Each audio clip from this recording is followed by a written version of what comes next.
on this computer. Yeah, perfect. Good. Sorry, I knew I should have been doing something. There's a couple of people that couldn't make it.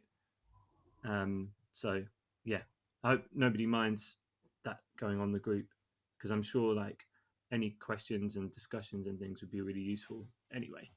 Sure. Um, so yeah, so putting the melody in, so the root in the gaps of the melody is quite a useful thing to do.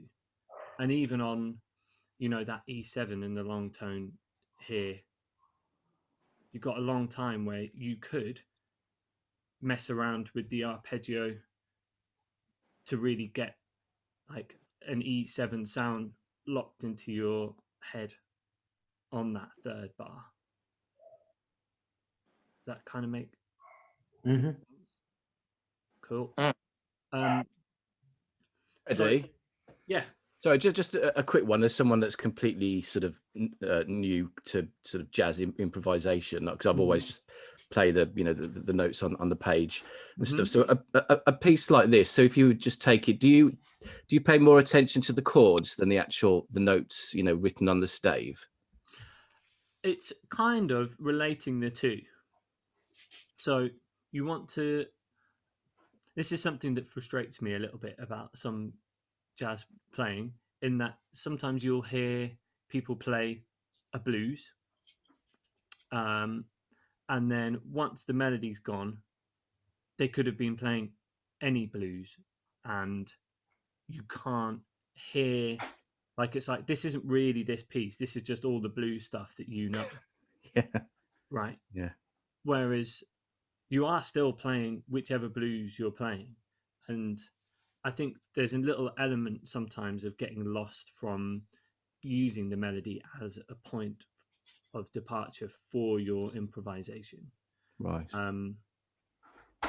And I mean, this is quite a logical tune as well, if you look at the notes and their relationships and how they are developed within the tune. Mm-hmm. So that the phrases are quite symmetrical. So you've got da da da da da da da da. So that's those four notes in the first bar, and then the second bar have Yeah, got quite similar shapes. yeah. So I think it's useful to know what the chords are. Mm-hmm. And Alan talking about playing by ear, it's more important to like be able to follow your ears. Yeah, I mean that's how I started off, and I suspect that's where jazz came from. Oh yeah, Essentially, was people just messing around with the tune a bit, yeah, just pulling the oh yeah, tune a little bit away from the actual tune, yeah, and yeah, yeah, just messing around with it, and yeah. absolutely. So I was in it's my fourth, I think my fourth week of music college at the academy, and Lee Konitz came in. I don't know if everyone's Oh familiar yeah. with Lee Konitz. And I remember he came and I was like in the canteen, and he came and sat on my table. Like, oh, do you mind if I sit here and eat? And obviously he didn't know any of us, like who was going to be in his class. And I was like, yeah, sure, just like come and join. Lee Konitz shit. And he was like, so how are you finding it here? And it was kind of a bit weird at the time. And I just remember like a lot of the teachers would like, no one would really dig into you. Like they'd all just go, oh, that sounds good. And you'd be like, well, I don't think it sounds good.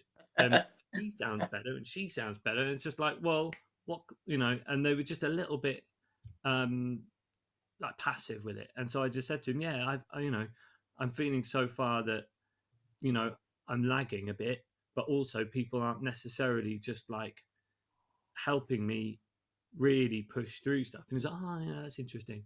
And then when we got in the class, he literally he recognized that I was in his class and like pulled me up straight away and absolutely tore me to shreds.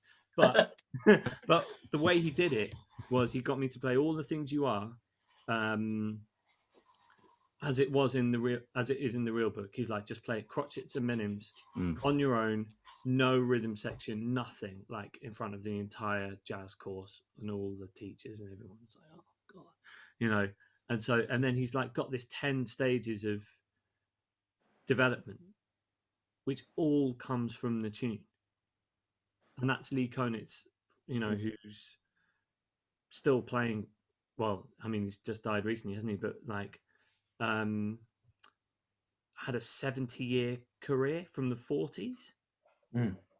And that's not too far away from the beginning of jazz when we think about it, and he's still like thinking how important the tune is and how important the melody is. So in answer to your question, it's more important to play melodically, Yeah. and that to be the thing that is driving the music. Just a little story on that. Go on. My next door neighbour, Doris, who's 93. A few years ago, she went to see Sid Lawrence Orchestra at Kenneth Moore Theatre in Ilford. Mm-hmm. And the next day, I said to her, "Oh, how did it go? How was the concert?" And she said, "Well, it was good. It was really." She said they're really good players, but she said Chris Dean, the leader, he came out to play this trombone feature. And she said he played the tune, and that was great. And then she said he went into the next bit, and she said he just completely lost it. It's true, isn't it? And that was her interpretation of his solo, was that he just completely lost the tune. Yeah. Which, this is what we're talking about, basically. Yeah.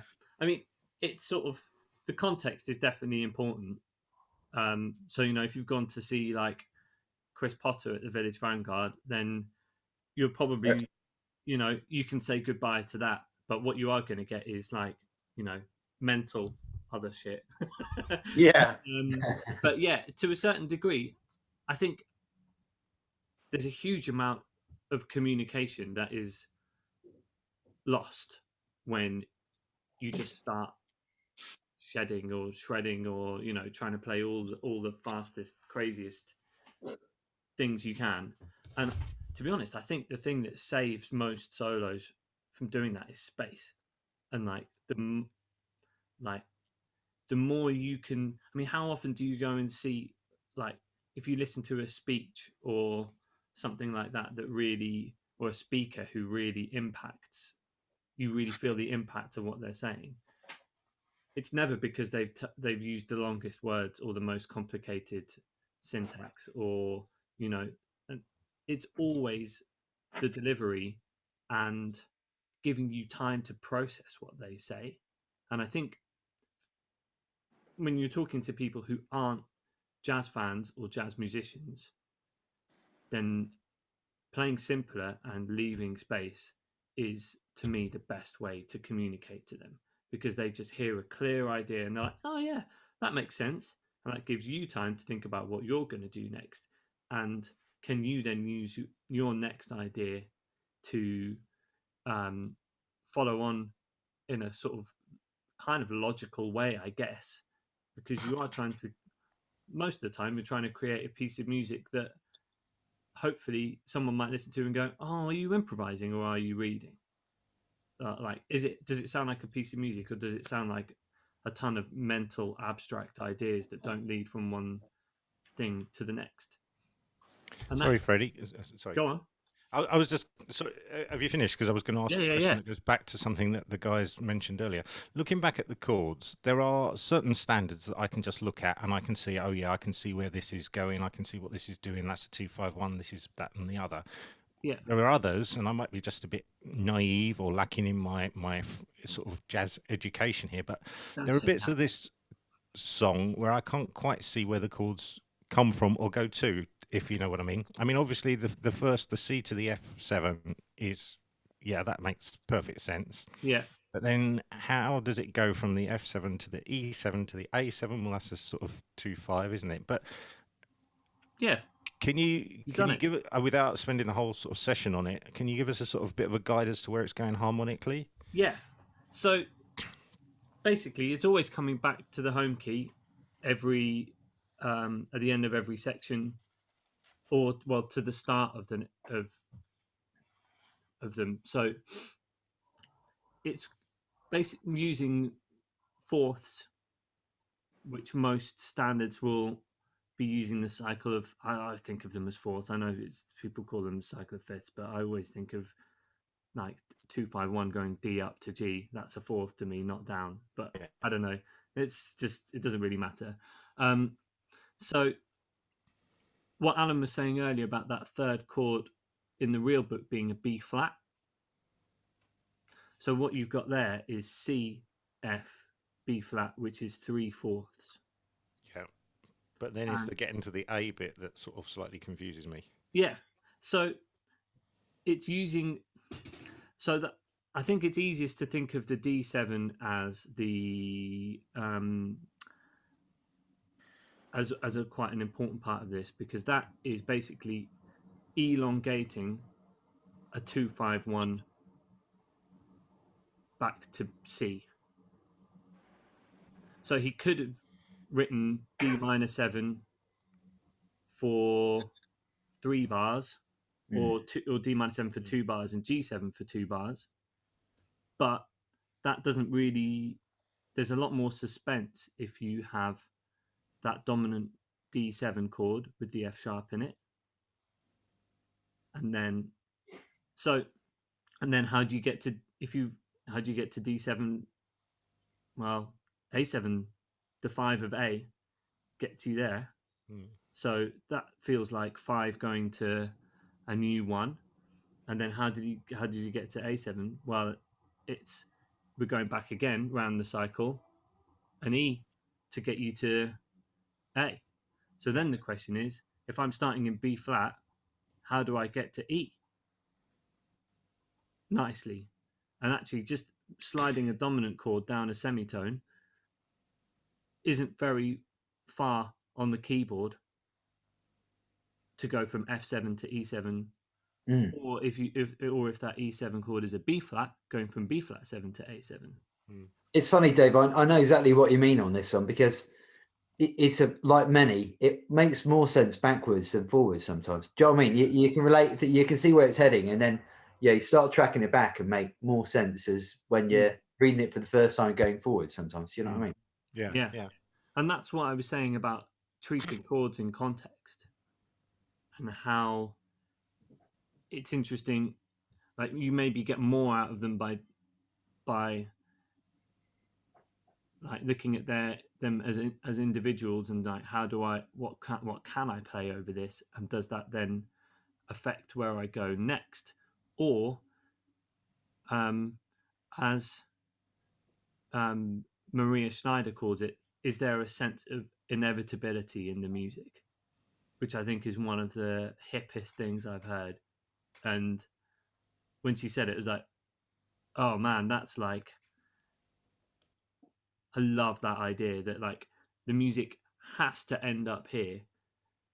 And so is what you're playing going to make it seem inevitable that that's where you're going? And so, yeah, you could play diatonically, like in terms of chord note extensions through all of it. So you could treat that E7 with a flat 9, and then so you've got that F that you can see here, and when you get to the A7, you can keep that F still and have that as a sharp 5 going through that. And then if you want it to be super hip, you can keep it on through the D7. So there are notes that you can always justify. And then, but the question is, it going to make sense musically? And you can decide that as you go. But I think it's more important to create a tune out of your solo. And yeah, for me, I like kind of finding interesting paths through chord sequences and seeing if I can play something that's going to make people go, oh god, I wasn't expecting that. That's just something I like about jazz, because I don't want it to be predictable. But there is a side of it as well that sometimes the most predictable thing is the best thing to play at that moment, because it ties a whole phrase or a whole section or a whole solo together.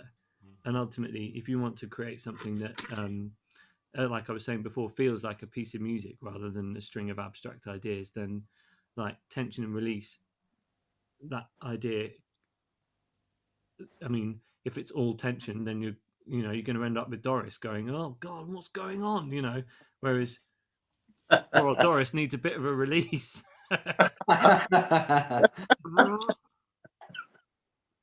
But I hope that's that's useful. Is that useful? Yeah.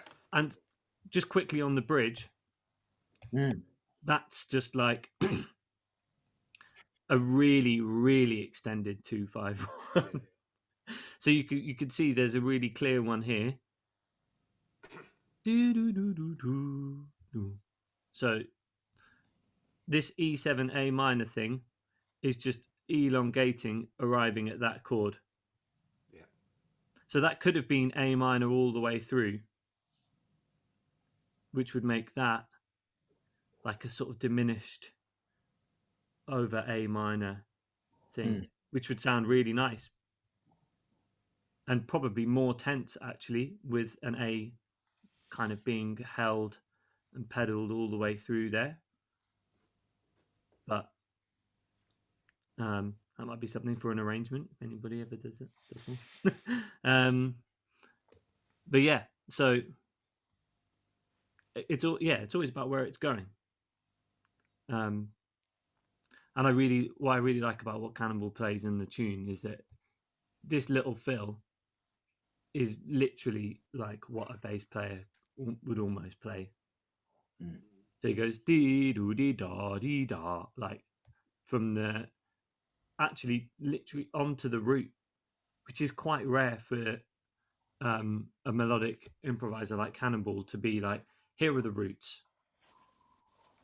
but it sounds wicked when he plays it.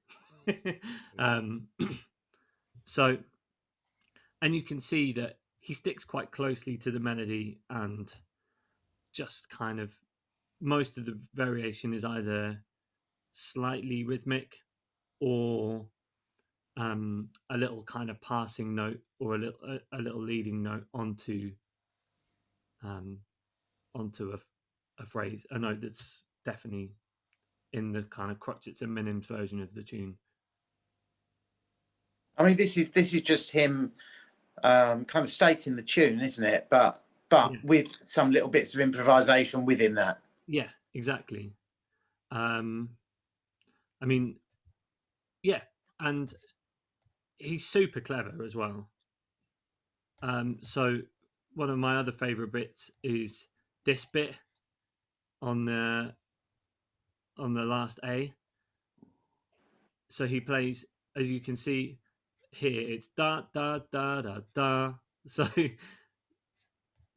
he condenses that phrase and displaces it. So you get so he actually gets to that F note, which is a beat early, basically.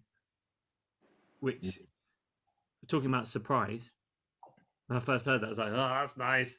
Yeah, like getting that idea of anticipating or delaying a phrase, playing it early, playing it late. It's like the bar before C, really like that. The way he gets into the bridge, where he could just land it solidly on the beat, but it's just that throwaway bit before. Yeah, exactly. And also, the syncopation. I don't know if I swap these, do they change? Yeah. You see the other sheet here. Yeah. So you can see like real book wise, crotchets all the way through. Boring. So Cannonball's like and then actually on the beat there. It's almost like he's done his own little arrangement, isn't it? Yeah, exactly. But I mean, if this is what his like the way he plays a tune off the fly is, like, it's pretty outrageous, isn't it? Should we play a bit? Yeah. Cool. So let's see if this works. Hopefully, if I do this.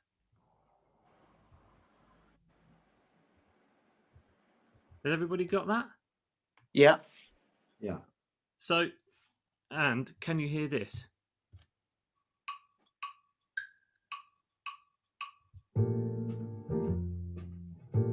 Nice, isn't it? Lovely. So we're just going to listen to it. I'm kidding. Just B flat for the next like 20 minutes. So I would just like get this placement nailed. So,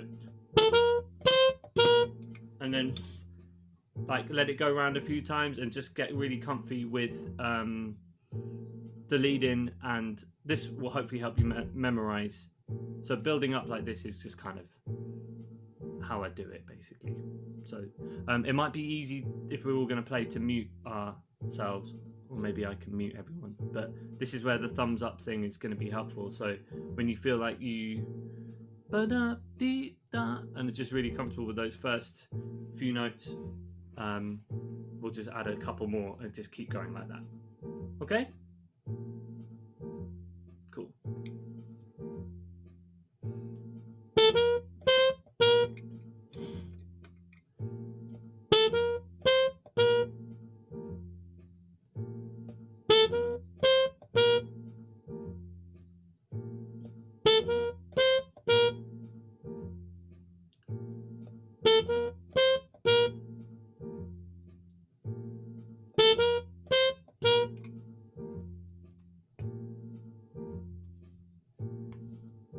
Here we go.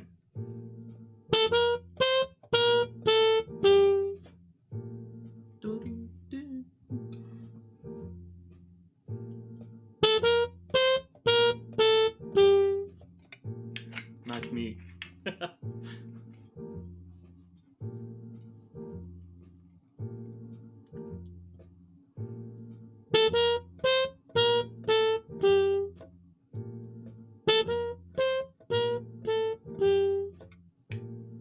Freddie, Yes. I just wanted to ask, you're not playing the A staccato, and I guess it sounds nicer that way. So do you think that we should play? I think if I was just going to play it on its own and the phrase was stopping there, I probably wouldn't. But you're right. I think the way Cannibal plays them, they're all short. So the way I've done it is kind of copied his phrasing a little bit for the start, and then play them all legato later on. But I think it's useful to try sort of things, and you can play it how you want really. But this is just how, I guess, if I was just going to stop it there, I would phrase it. But yeah, I should probably play it short, like I've put it on the screen. Right.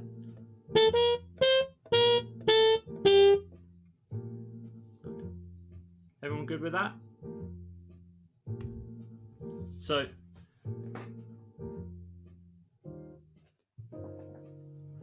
we've got those two bars linked. Do do do.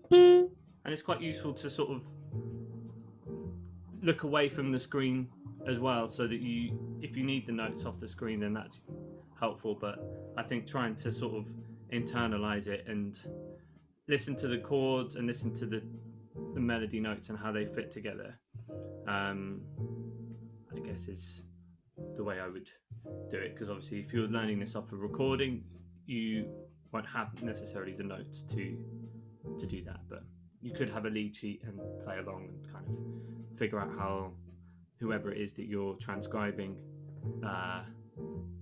is just kind of changing the melody a bit. But let's add the next two notes.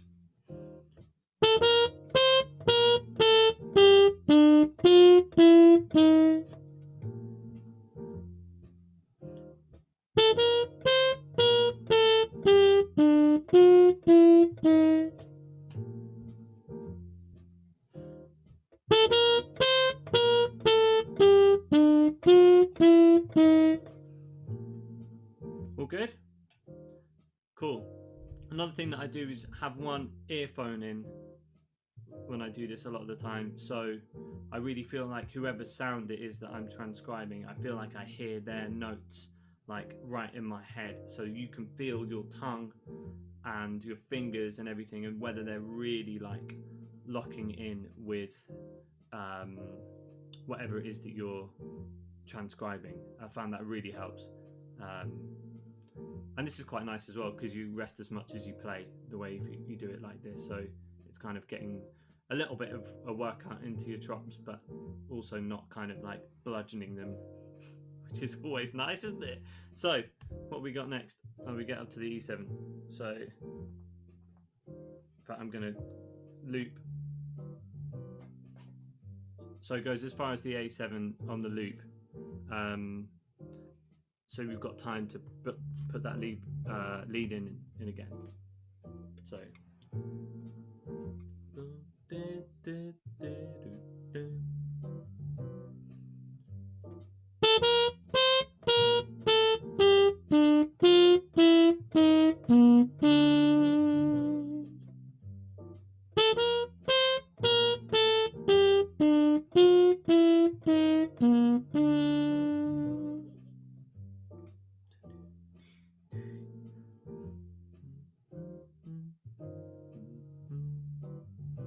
And you can sing and just press the valves, which is another thing that I really like to do, which is a good chop saver, just to go da da da da da da da da da.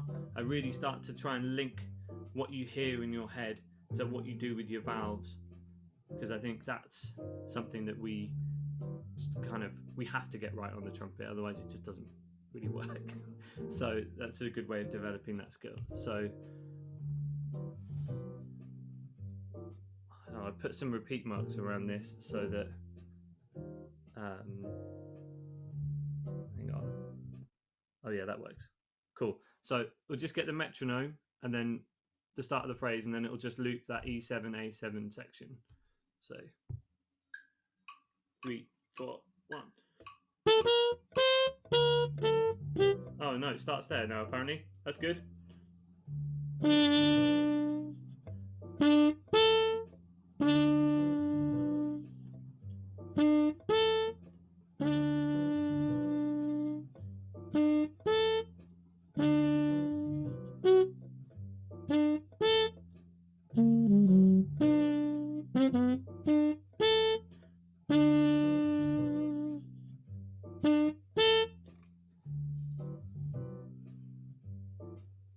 I'm just going to play those first 4 bars so you can hear the whole thing.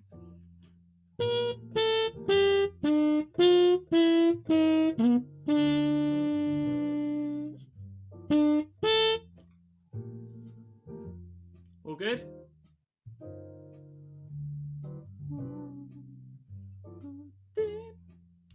Cool. Oops. So now we're arriving at our fabled D7. All right, let's get this working. There it is.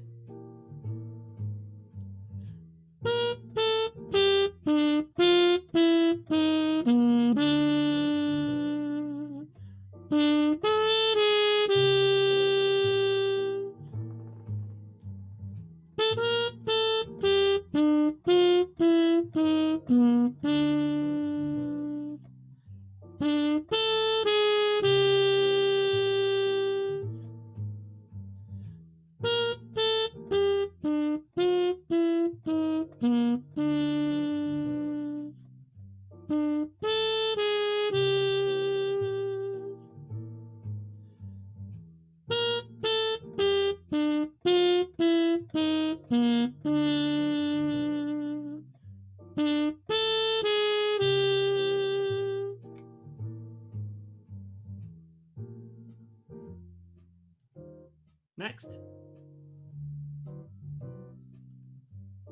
Everybody happy? Ed's still playing. He's good. All good? Cool. So I'm just going to loop the D7.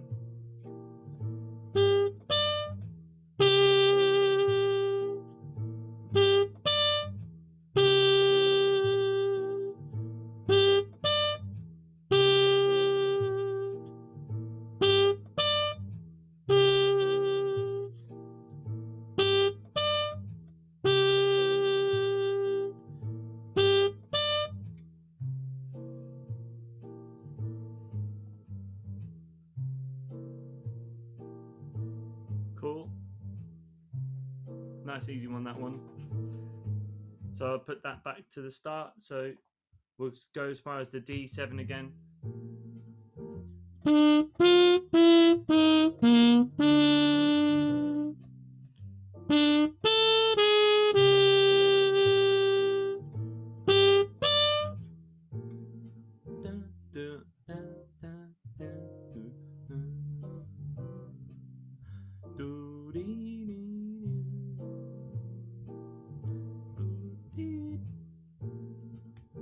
Cool.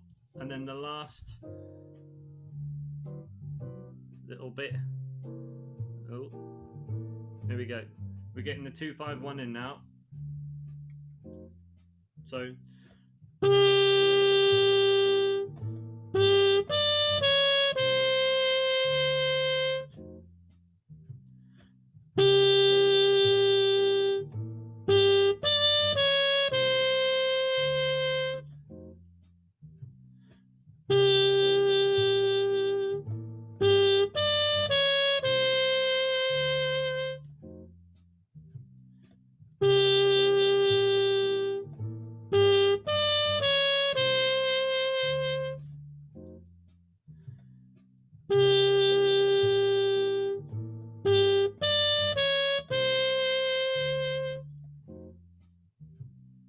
all good? Cool. So let's hear the whole A up to that point. And the lead in.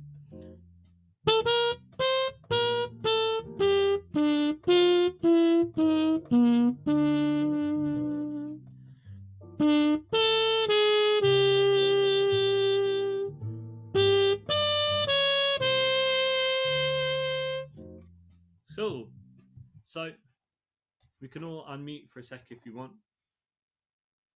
How is that kind of process, and how does that feel in terms of memorizing the tune and just kind of getting used to each bar and then adding a bar and kind of just building it up bit by bit? Is that, do you think it's helpful, or are you just like, this doesn't work for me?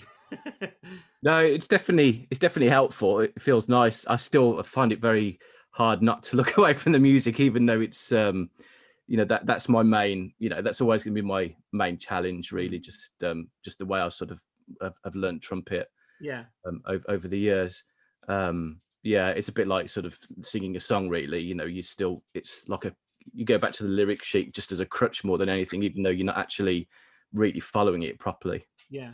So I would take a lot more time over each section. And doggy. Sorry, yeah, that's Bruce. Sorry. Hey, Go on, Bruce. Promise me it's named after Bruce Adams. I don't know who he is. Maybe not. Oh, That makes me really happy. I'm kidding. He's amazing. Yeah. He's have you come across Alan Barnes and Bruce Adams? Alan Barnes is He's a saxophone player, and Bruce is his kind of trumpet think- Scottish beast partner in crime. Yeah. He's absolutely amazing.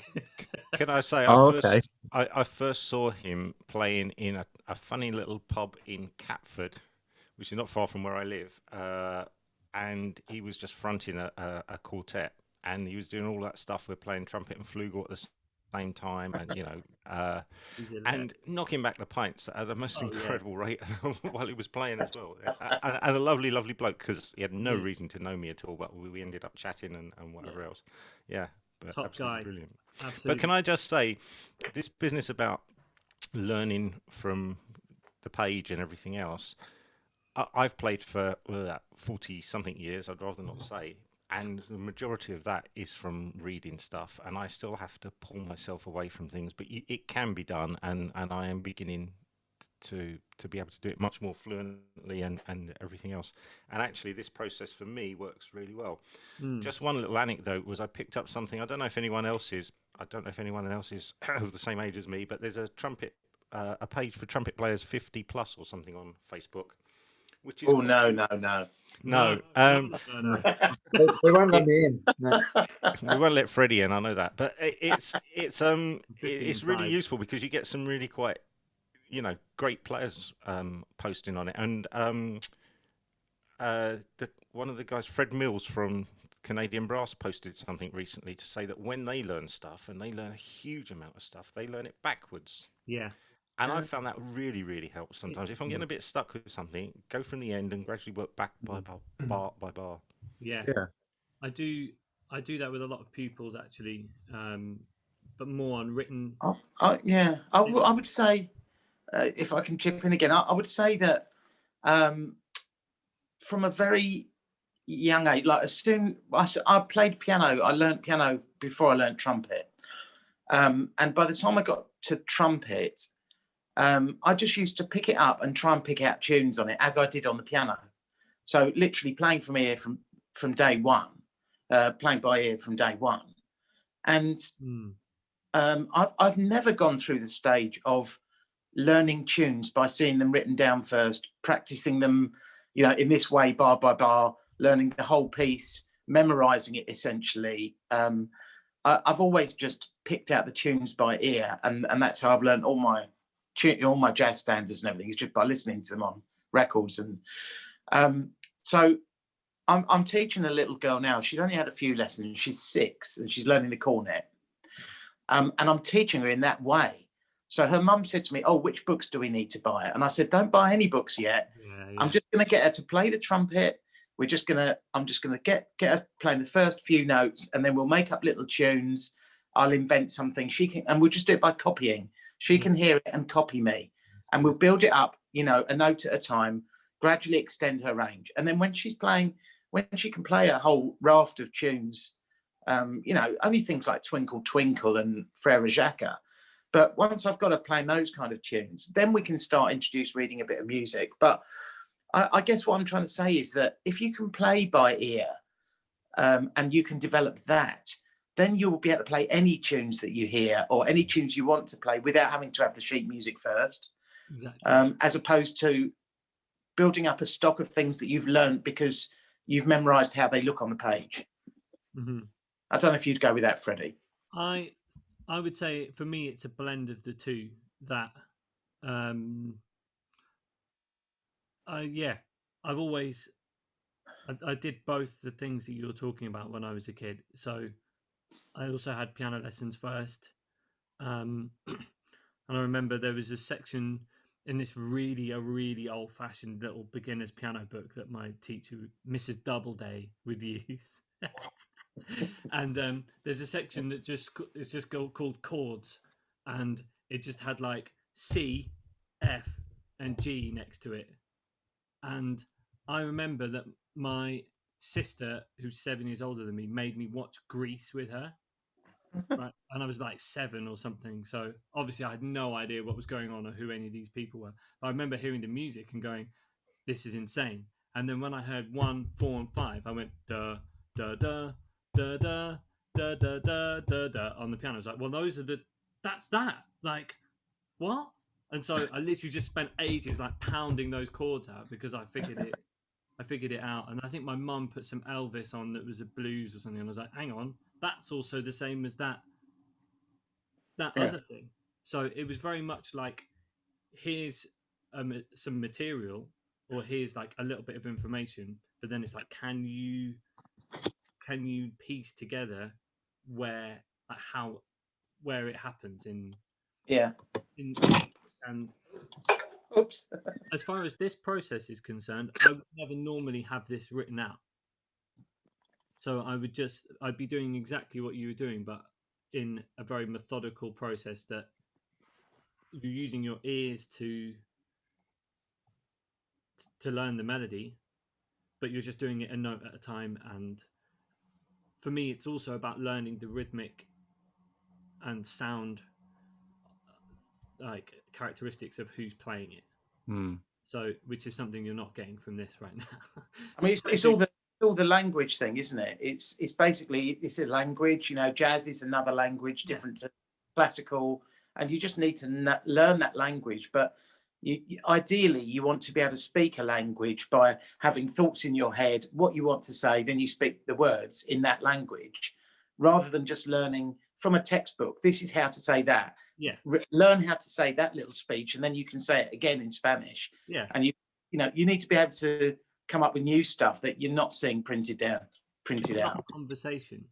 So it is very much a difference between have you learned like your music from a phrase book, or have you gone and lived in the country and picked up an accent, and can you like actually hold a conversation and explore a subject with someone? Like I feel like those are the levels of depth that you could go to in terms of a language that are the same as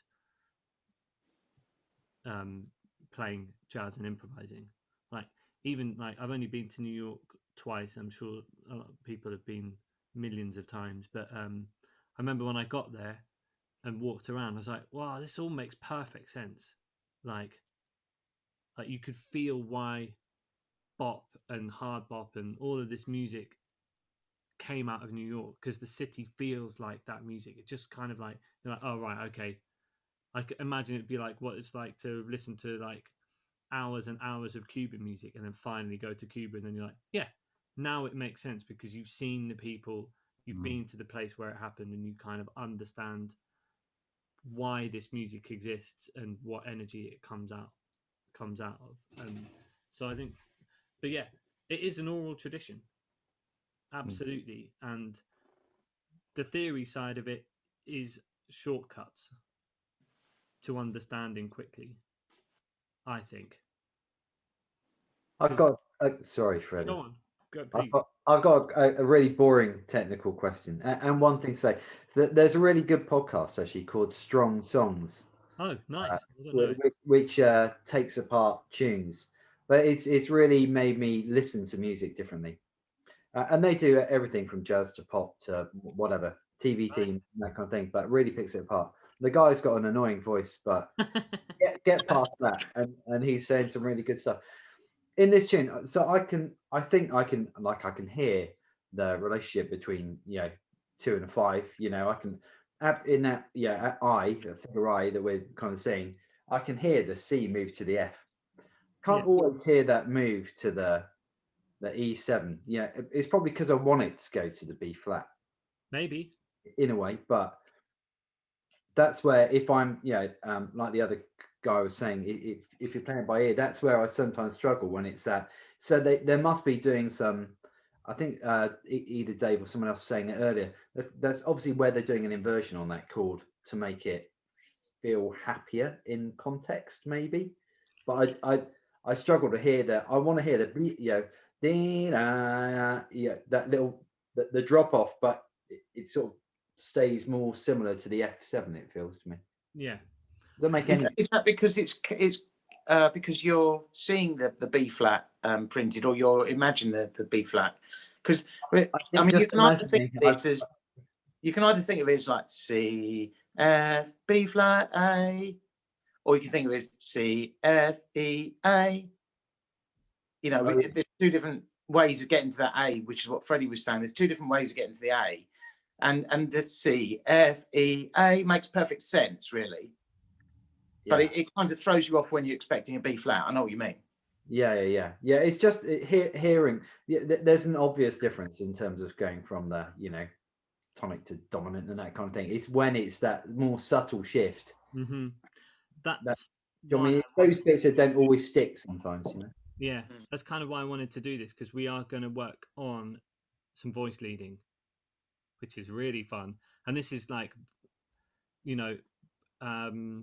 again, like theory, music school, annoying things, but they can lead you just to go, right, okay, that it just helps a penny drop sometimes. And I always think of somebody like Chet Baker to be an amazing example of this, that he is obviously one of the greatest jazz musicians of all time, but he has never played the bridge to Have You Met Miss Jones, right? And often, you know, it kind of sounds, because he does play by ear, it kind of sounds occasionally like it leads him down those rabbit holes that you were talking about, Alan, that you just go, oh, I'm not sure if you quite meant that, like, and that's okay. And you know, that's what makes it human, and it's great.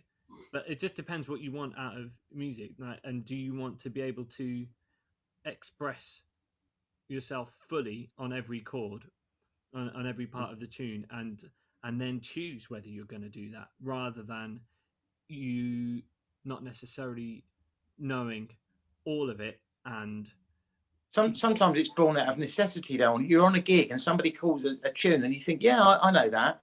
And you start playing it. And as you're approaching the middle eight, you think, shit, I don't actually remember what the middle eight to this is. yeah, So you've just got to make something up yeah, that sounds a bit like a tune that will fit the chords, because you know what, you can hear the chords coming up.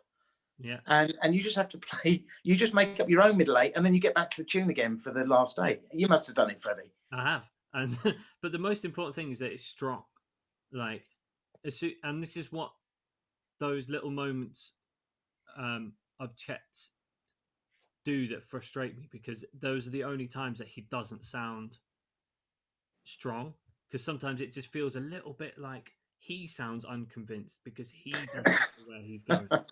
And maybe that's okay, you know, maybe. And but I don't know, part of me is just like, I like, I don't know, I like the unpredictability to come from like the conversation and the within the music of like who you're playing with and what you're doing with the people you're with, rather than coming from my own lack of understanding of where I am. But there is something like slightly freeing about being completely lost. Like, I've definitely been there. And you know, I remember getting really, really hammered when I was at college and going to a jam session, and I think, was it like Kurt Enning's rhythm section or something, was got up and played at the Pizza Express. I ended up playing a tune with them, and I played Stolen Moments and was convinced the whole thing was in F minor the whole way through, and then just like the next day I was like, hang on, no, that's in C, isn't it? It's just like, and I was just thinking, I must have gotten away with that, or did I? Or did they just think I was super hip and was playing like flat sixths on everything? I don't know, but you know, those things can happen. But hopefully, just following the guide tones, which are, if no one's come across that silly term before, are the kind of smoothest one note line to help you describe the chord sequence. So generally you think of them as being two sets of guide tones. So, and it depends whether you start on the third or the seventh, and it will normally be third to seventh of the next chord, which works particularly well on this tune because it's all pretty much fourths. So if you look at that first chord, you can spot the E at the end. So we'll start with on the third. So, and the seventh. So guide tones are almost always made up of thirds and sevenths of chords. Does everyone got that? Super. So because they give the flavour of the chords more than, yeah, they're not fun, they're not necessarily the fun notes, but they're the notes that help you if you want to go smoothly from one chord to the next with the minimum amount of movement. So not huge intervals, like the smallest intervals, they will get you through. And hopefully we can use this to show how you can play a phrase and use your guide tones to help you develop it and make your phrase make sense from one chord to the next. Because it's always about transitioning that's the hardest thing, going from one chord to the next. making a melody flow and work through that. So you really have to, I think, if you're struggling to hear it, if you're not struggling to hear it and you can play without any problems, then there's nothing to worry about. But if there's a chord that you're like, hang on, I'm not like getting this, then this will help you get from one chord to the next. So you've got your E, and then the nearest chord tone that's not the root or the fifth on F is the E flat, which is lower. And then I'm just moving this thing out of the way, sorry. And then the nearest one to the E flat is the D. So we've got 3 going down chromatically, which is really helpful. So maybe I'll just play it to you so you can kind of hear what that line sounds like. And if you have played in a big band, then you probably played long note backings on a third trumpet part that have sounded like this before. So just put mute in, sorry. I dropped my trumpet about 2 months ago, and it landed on the third valve slide ring, and it's really tiny now, and I keep getting my finger stuck in it. Need to get it fixed. Just bend it back. Yeah, I'm not sure if I trust myself somehow. I'll probably end up pulling it off, and then I won't be able to play above a middle C anymore. I saw somebody do that in a show once, you know. It wasn't Pat White, was it? It might have been Pat, or it might have been Noel or somebody. And they were playing lead on a show. I was playing second. And they went for this high, you know, like a high D or something, a loud one. And they were obviously clearly pressing on quite a lot. And as they pressed on, that the little finger ring snapped off the trumpet, and they bashed themselves in the nose. Because they weren't obviously expecting it to come off. Yeah, just smashed themselves in the face. Love it. We laughed afterwards. I bet. Gosh. I have blown my second valve tuning slide out before, which was so weird. I was like playing, and it literally, like, you know, when the trumpet something goes wrong and it just starts going, and you're like, is it me? And then like somebody from the other side of the stage just walked over and like handed me my tuning slide. I was like, that makes sense. Just like, this is very strange. But there we go. Anyway, let's do these guide tones. So everybody knows their chromatic scale, don't they? Yes. Good. So this should be easy in theory then. Here we go. So.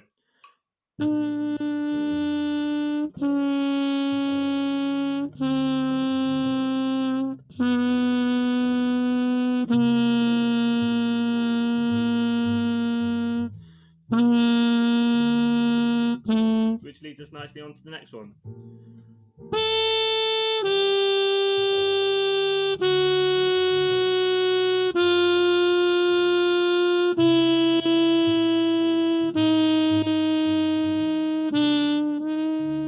Oops.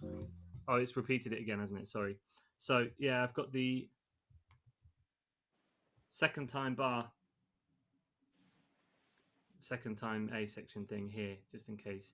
So you can see that 2-5-1 the second time comes early to get you to C for 2 bars before we go on to the bridge. Whereas you can see here, you've got your D minor 7, then you'd have your G7 to get you back to your C here. But he wanted to come home for a bit before we went to the bridge. So did that kind of guide tone thing make sense? So Dave looks like he's about to ask something. Maybe not. No. So yeah, weirdly, when you get to the end of the first lot, so you end up on the third of the G7 at the end, which would be here. I haven't written it on, which is good, isn't it? That actually leads you on to the start of the next set when you go back, which would be starting on the B. It's a tone down to the third of F, semitone down to the third of G, semitone down to the 7th of A, semitone down to the third of F, and then semitone down to the third of minor third of D, which stays the same over into the 7th of G, and then down a semitone to the third of here. and you can hang little bits of melody off those notes. I always used to think of them as like little coat hangers, and you're just like, here's my phrase, and it's hanging off this note. Like that's my little target note, and I'm going to play around it. So maybe should I just kind of do one of those, and you can kind Yeah, of yeah. So I'm going to use only notes from C major scale, even though my chord tone might not be in C major scale. So you can kind of hear that you can still, it's still a lot of notes that are very much related to the home key, but then having a grasp of those guide tones will take those really important notes that give, like, for example, the E, it's E-ness. It's the G sharp, which is the bright note.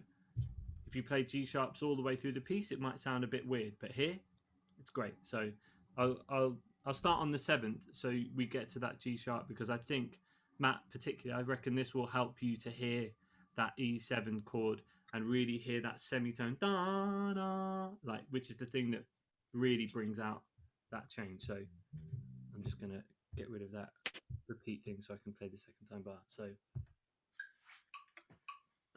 we go.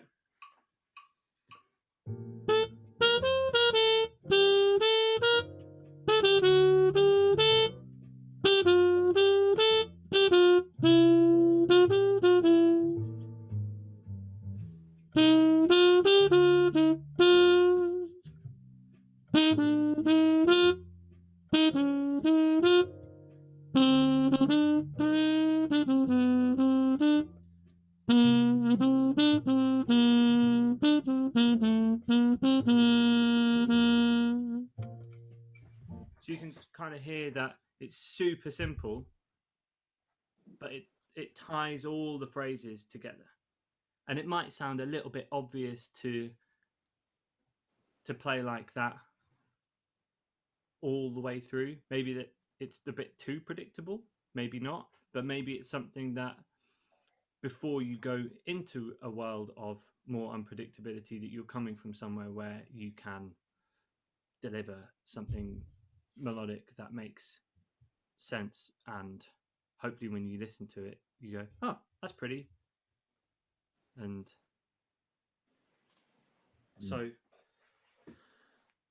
should I put the backing track on, and does everyone want to like play through the set of guide tones? Do you reckon you can remember them, or this might be a good time to maybe scribble them out if you've got manuscript, to just, or look through, just look at the chords on the page, or try and visualize them in your head and see if you can make those semitone or tone switches. And you might cock up for a second, but then you know you're only a semitone away from a good note. So this is something that is quite a reliable. Is the gadget that's playing the chords, is that linked to your Zoom computer, or is it separate? No. So I did try to do that, but I couldn't get my mic and the software to sync. So I'm just playing. It's Jeff Gascoigne's Session Band app. Is there any chance of having it a bit louder coming through for us? Yes, hopefully.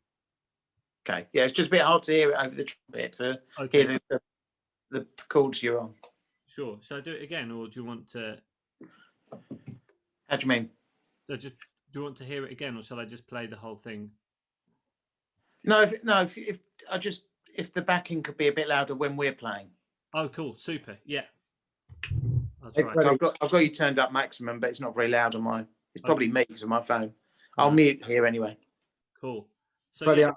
Sorry, I'm going to have to split because I've got something else on. So I'm on vaccination duty today. No worries, fantastic. Yeah. So I'll leave you guys to. Really enjoyed it though. And look Awesome. forward to another one. I'll give you a shout. Indeed. Cheers. I'll upload the rest of it. So if you want to catch. Yeah, cool. That'd be great. Then hopefully it'll be here somewhere. Good to see you all. Take it easy. Nice to see you. Take care. See ya. Bye. Cool.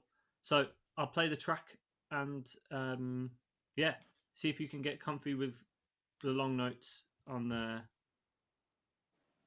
guide tone. So I'd start on the 3rd or the 7th. Or you could do either. Actually, just do either, whichever one you want.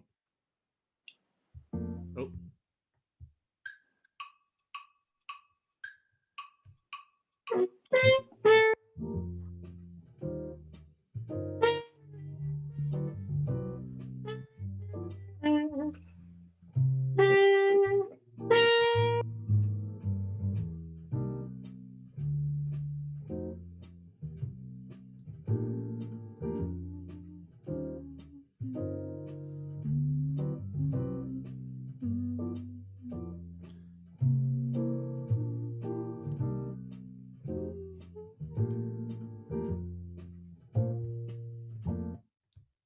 Cool.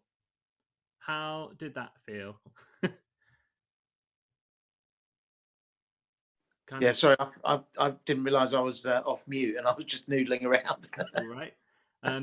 Does it kind of feel like it sort of ties the chords together a little bit, so you can really feel like you hear where they're going a little bit more? Yeah, that was very useful. I was just thinking exactly the same words. Ties it together. Cool. Any questions?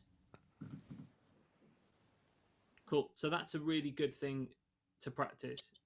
Just like following the chord tones through, finding a little melodic idea and seeing if you can keep transposing it and keep the shape of that idea and still make it work on each chord.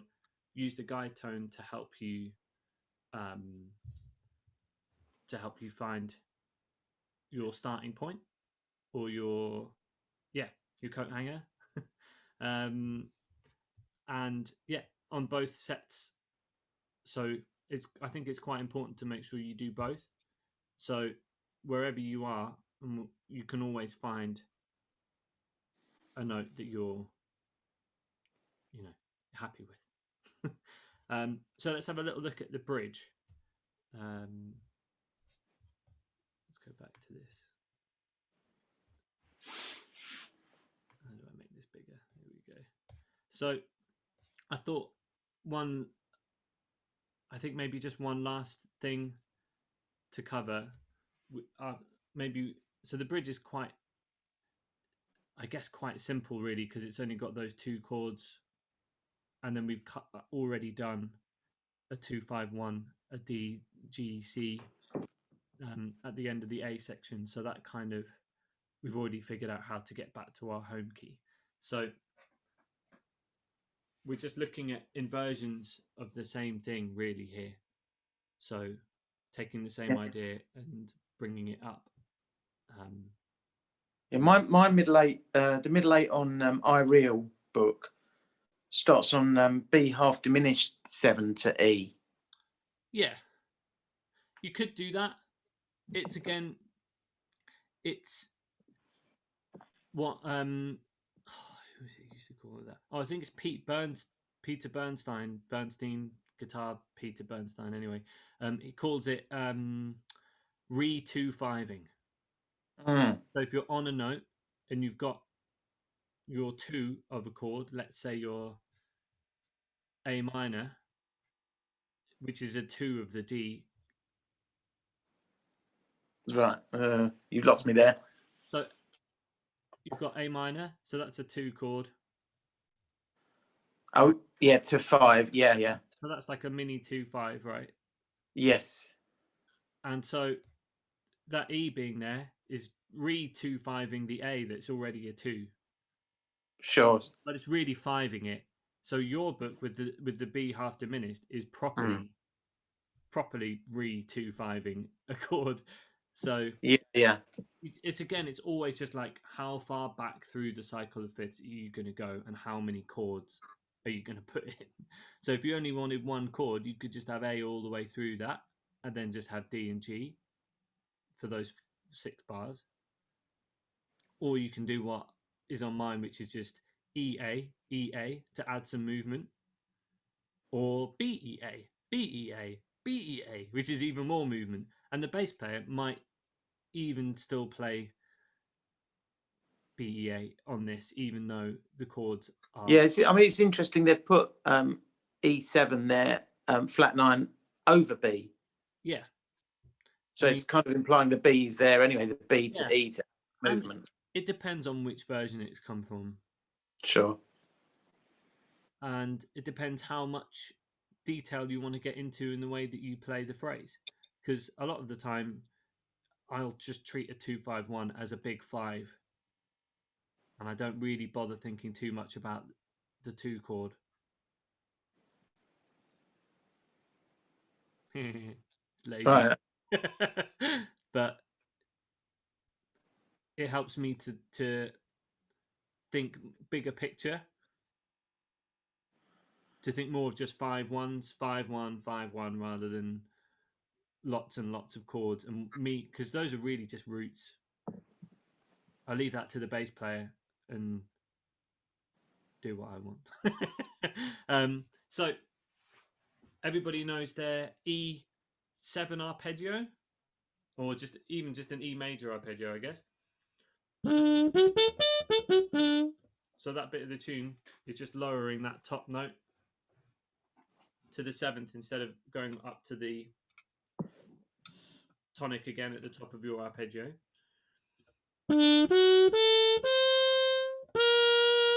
And then you've got, surprise, surprise, guide tones. So 7th to 3rd from D to C, which makes the melody flow nicely from one chord to the next without a nice big intervals. And so then the next phrase is exactly the same pattern, but up one set of chord tones. So instead of starting on the tonic, it's the same pile of thirds that you've got here, ba, ba, ba, be, da, starting on the 3rd instead.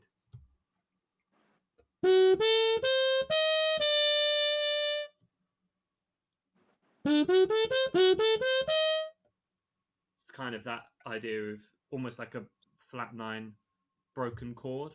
Maybe you could think of it as being like a broken chord that's split up into a melody. Any piano players out there? Broken chords.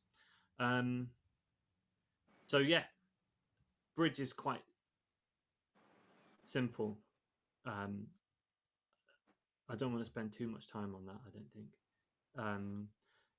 But I did want to cover one last thing, which is like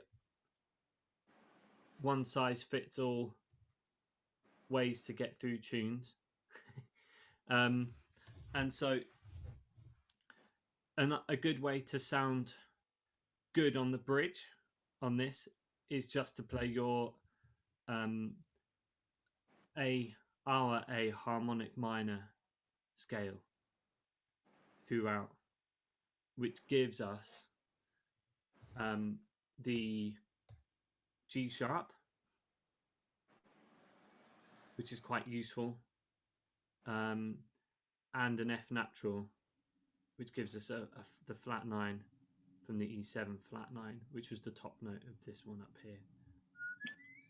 So you can basically play most of A harmonic minor through all of this, which helps you sound in the key, but is also quite a simple way of starting to sort of realize which chord tones and which notes you like the sound. So it just doesn't work on the 7th and 8th bars, right?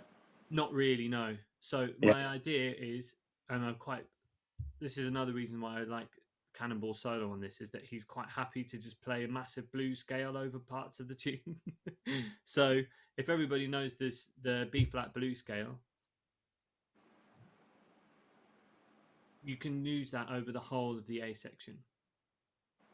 So you could cover the whole piece with 2 scales, R, C blues and A harmonic minor. And that gives you a very brief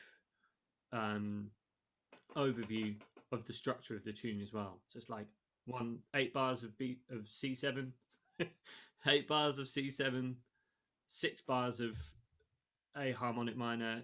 Would you mind playing that through for us? Have you got the whole chart there so we can hear what that would sound like? Yeah, I'll do it. I'm just going to. Thanks. It's not going to. It's a bit cheeky asking these things when I'm only paying £3 a month, really. But no, it's all good. Here we go.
Whoops.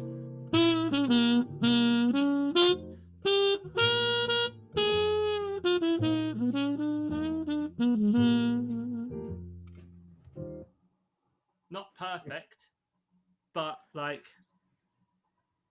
You maybe could get away with it. that's the thing. You could get away with it. I would maybe be tempted to do more of like maybe like a B flat pentatonic mixed with the blues. So just having like the option to play with the major third. Like I think it felt a bit uncomfortable sometimes, but also not terrible. So if you want a one size like fits all way and you play a piece and you're just like, well, I'm not too sure about the detail.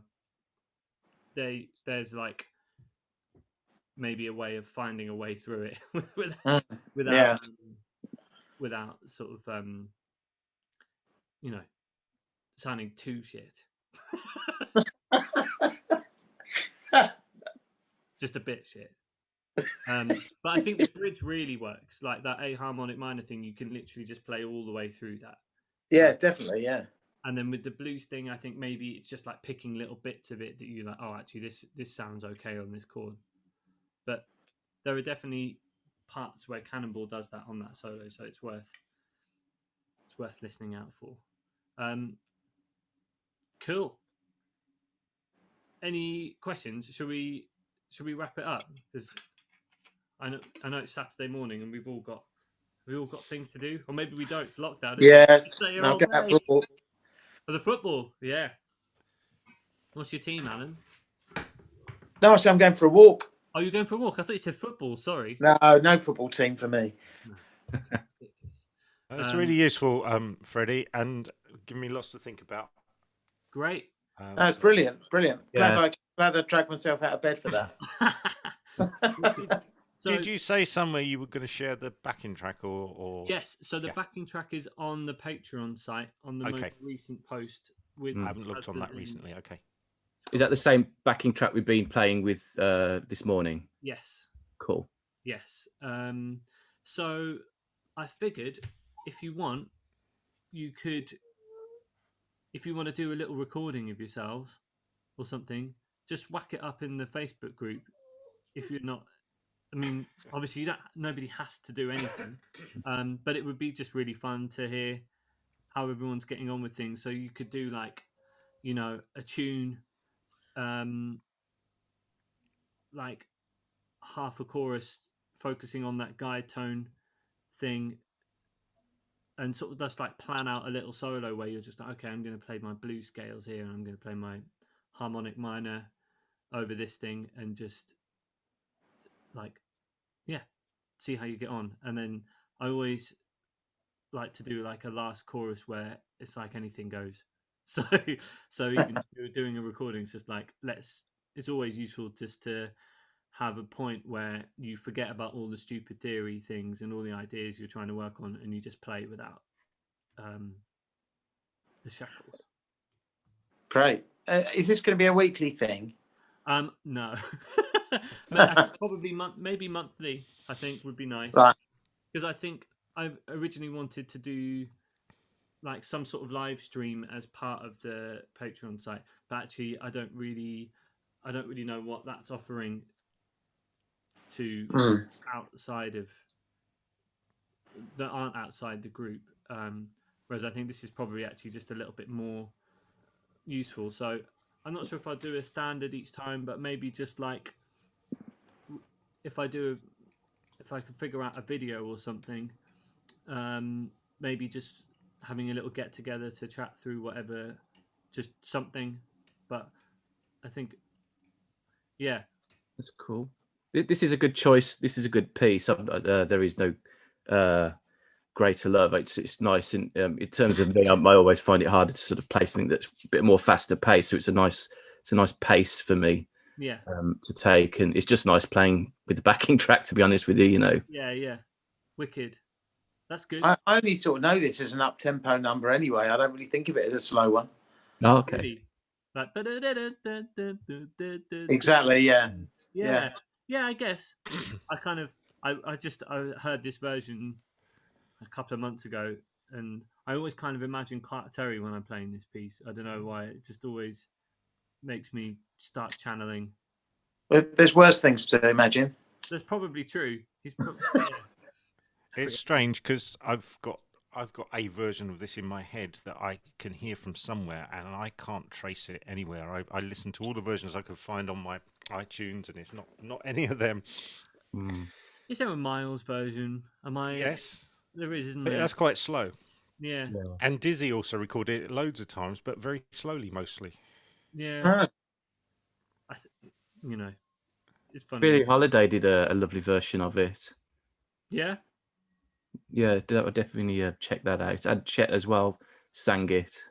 Yes. It's a lovely tune, isn't it? But I just think it's really fun to use it as an opportunity to get to grips with one kind of chord, because it's basically nearly all dominance. So if you want like a good tune to work on just sounding really good on seventh chords, then this is one that's a good speed, good melody. Like the relationship from one chord to the next isn't too mad to understand, and it can all be kind of tied together reasonably clearly, I think. So yeah, great. It's really good. Wicked. Thanks, Freddie. My pleasure. It's lovely. Yeah, thank you. And any questions, just give me a shout. But yeah, I'd love to hear. It's so sad doing this kind of thing on Zoom, because obviously if you're in a class or a workshop or something, we all get to actually like play and really feel what it's like to hear each other play in the room and all of that stuff. Yeah, I suppose as we get used to doing it, we could actually, play bits live. Yeah. If people feel like it. I mean, I before today, I would have said, "Oh, I don't want to do that." But actually, having seen the other guys, I feel it's quite a constructive group, and I wouldn't mind. I wouldn't mind doing that. Yeah, I think I'm trying to think of a way to do it. I think maybe if everyone has the backing track, then we can all mute ourselves, and whoever wants to play could then play. And I think it would be great. And have you come across Jamulus? Do you know what? I did download it earlier in the week because it looked interesting, but it doesn't have a video. Oh, now, yeah, you say that, but I have joined some jam sessions on there where in the chat box they put a link to some video site. I can't remember what it's called now. Jitsi, I think, JITSI. Okay. And they put the link in the chat area of Jamulus, and then everyone clicks on that, and then it gives you a video, so you can see everyone playing as well as hearing them. That's cool. Yeah, it's worth looking into that. I think it's called Jitsi. Yeah, I've got a friend who runs a massive choir, and he's done something with about 20 people on it, and it worked really well. But they did it late at night, and when nobody else was using broadband around them. And I think it really requires your broadband signal to be really good, and speed to be good. It needs to be quite good. The crucial things, I think, are having an audio interface. Yeah. And having a wired connection from your computer to the router. If it doesn't work so well on Wi-Fi. Yeah, I can't do that second bit, unfortunately. Right. Well, I think it's usable anyway. It'll be usable. Yeah, it might be worth looking into. Alan, how do you? So, do you just kind of start a room, almost like a chat room on it for people? Or you can. There's lots of servers that are already there, and you can just jump on one of those if they're not being used. Right. Okay. Or you can actually set up. When you download Jamulus, you also download Jamulus server, and you can just run your own server that nobody else can. You know, you've got your own private code. Nobody else can jump on it Okay. until you give them it. But yeah, I mean, I don't mind, Freddie, if you want to experiment with that with me this week, and we can That'd just be try fun. playing duets or something, and just get it going for you. And it does take a little bit of setting up with the various buffers and stuff that are on there. Yeah. Yeah, let's give it a go, because I think I'd love to make it more interactive, and Yeah, that might be the way. I think so. I mean, no one wants to hear me jabber on for like an hour and a half. So I Always think, a pleasure. oh, you're Yeah. too kind. Wicked. Have an excellent weekend, everyone. Thanks for coming. Yeah, you Yeah. too. Be in touch during the week, Freddie. Wicked. Nice one. See you all Yeah. soon. Thanks for this, See you Freddie. guys. See you Cheers, guys. guys. Right. Nice one. Bye. Bye.